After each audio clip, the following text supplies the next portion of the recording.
আজকে লাঞ্চের মেনুতে ছিল ডিমের ঝোল বা ডিমের কারি।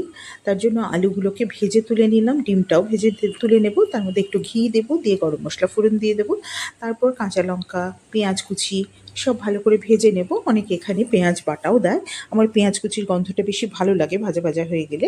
তার মধ্যে আদা, রসুন, হলুদ, জিরে, ধনে, লঙ্কা সব দিয়ে দেবো। দিয়ে খুব ভালো করে মশলাটা কষিয়ে আলুগুলোও দিয়ে দেবো। দিয়ে খুব নাড়াচাড়া করে জল ঢেলে দেবো।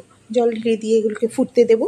আলুটা যতক্ষণ না সেদ্ধ হয়, এদিকে একটা কড়াতে আমি পালং শাক দিয়ে দিয়েছি। তার মধ্যে রসুন আর কাঁচা লঙ্কা একটু নুন দিয়ে সেদ্ধ হতে দেবো।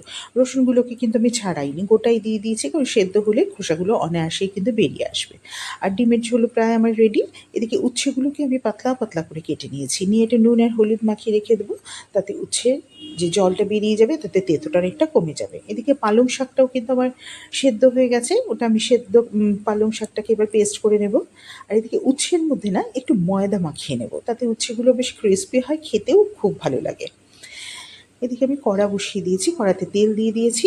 দিয়ে কয়েকটা বড়ি আমি ভেজে তুলে রাখবো। আর বাকি তেলের মধ্যে আমি উচ্ছেগুলোকে বেশ ভালো করে সুন্দর ব্রাউন করে ভেজে নেব। এবার এই তেলটা কিন্তু আমি সরিয়ে রাখবো, রেখে এর মধ্যে সর্ষের তেল দেবো। দিয়ে কালো জিরে ফোড়ন দিয়ে পালং শাক পেস্টটাকে এর মধ্যে দিয়ে দেবো।